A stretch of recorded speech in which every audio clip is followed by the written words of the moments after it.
ഉൽപ്പത്തി പുസ്തകങ്ങളുടെ വായന 35-ാം അധ്യായം. വീണ്ടും ബഥേലിൽ. ദൈവം യാക്കോബിനോട് ചെയ്തു, ബഥേലിലേക്ക് പോയി അവിടെ പാർക്കുക. നിന്റെ സഹോദരനായ ഏസാവിൽ നിന്ന് നീ ഓടി രക്ഷപ്പെട്ടപ്പോൾ നിനക്ക് പ്രത്യക്ഷപ്പെട്ട ദൈവത്തിന് അവിടെ ഒരു ബലിപീഠം പണിയുക. അതുകൊണ്ട് യാക്കോബ് തൻ്റെ കുടുംബാംഗങ്ങളോടും കൂടെ ഉണ്ടായിരുന്ന എല്ലാവരോടുമായി പറഞ്ഞു, നിങ്ങളുടെ പക്കലുള്ള അന്യദേവന്മാരെ ദൂരെ കളയുക. എല്ലാവരും ശുദ്ധി വരുത്തിയ വസ്ത്രങ്ങൾ മാറുക. നമുക്ക് ബഥേലിലേക്ക് പോവാം. എൻ്റെ കഷ്ടപ്പാടിൽ എൻ്റെ പ്രാർത്ഥന ചെവിക്കൊണ്ടവനും ഞാൻ പോയിടത്തെല്ലാം എൻ്റെ കൂടെ ഉണ്ടായിരുന്നവനുമായ ദൈവത്തിന് ഞാൻ അവിടെ ഒരു ബലിപീഠം പണിയും. തങ്ങളുടെ കൈവശമുണ്ടായിരുന്ന അന്യദേവ വിഗ്രഹങ്ങളും തങ്ങളുടെ കർണാഭരണങ്ങളും അവർ യാക്കോബിനെ ഏൽപ്പിച്ചു. അവൻ ശെക്കെമിനടുത്തുള്ള ഓക്കുമരത്തിൻ്റെ ചൂട്ടിൽ അവ കുഴിച്ചു മൂടി. അവർക്ക് ചുറ്റുമുള്ള നഗരങ്ങളിലെല്ലാം ദൈവഭീതിയുണ്ടായി. അതുകൊണ്ട് അവർ യാത്ര ചെയ്തപ്പോൾ ആരും യാക്കോബിൻ്റെ മക്കളെ പീഡിപ്പിച്ചില്ല.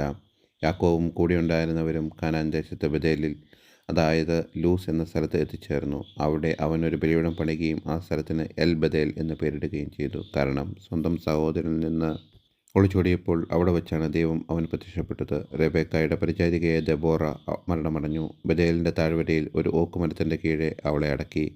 അതിന് അലോൺ ബക്കുത്ത് എന്ന പേരുണ്ടായി. പാതാൻ അരാമിൽ നിന്ന് പോന്നപ്പോൾ ദൈവം യാക്കോബിന് വീണ്ടും പ്രത്യക്ഷപ്പെട്ട് അവനെ അനുഗ്രഹിച്ചു.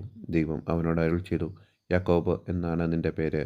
എന്നാൽ ഇനിമേൽ യാക്കോബ് എന്നല്ല, ഇസ്രായേൽ എന്നായിരിക്കും നീ വിളിക്കപ്പെടുക. അതിനാൽ അവൻ ഇസ്രായേൽ എന്ന് വിളിക്കപ്പെട്ടു. ദൈവം അവനോട് വീണ്ടും അരുൾ ചെയ്തു, ഞാൻ സർവശക്തനായ ദൈവമാണ്. നീ സന്താനപുഷ്ടിയുണ്ടായി പെരുകുക.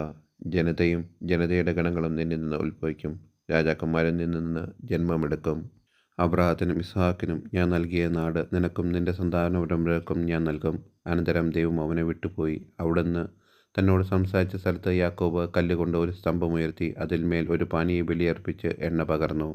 ദൈവം തന്നോട് സംസാരിച്ച സ്ഥലത്തിന് യാക്കോബ് ബഥേൽ എന്ന് പേരിട്ടു. ബഥേലിൽ നിന്ന് അവർ യാത്ര തുടർന്നു. എഫ്രാത്തയിൽ എത്തുന്നതിന് മുമ്പ് റാഹേലിന് പ്രസവവേദന തുടങ്ങി. പ്രസവക്ലേശം കഠിനമായപ്പോൾ സൂതികർമ്മിണി അവളോട് പറഞ്ഞു, പേടിക്കേണ്ട, നിനക്ക് ഇപ്രാവശ്യവും ഒരു പുത്രനെ ലഭിക്കും. എന്നാൽ അവൾ മരിക്കുകയായിരുന്നു.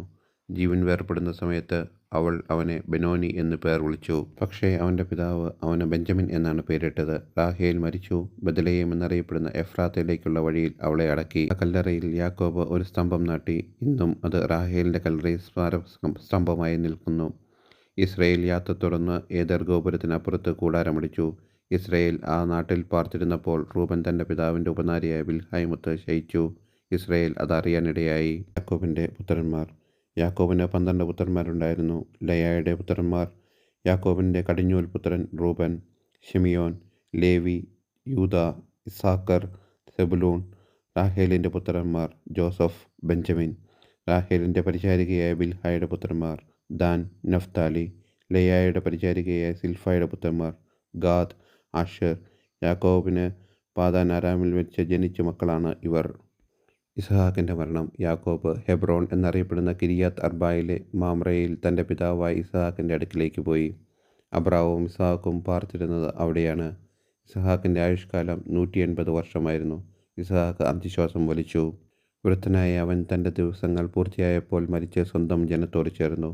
മക്കളായ ഏസാവും യാക്കോബും അവനെ സംസ്കരിച്ചു.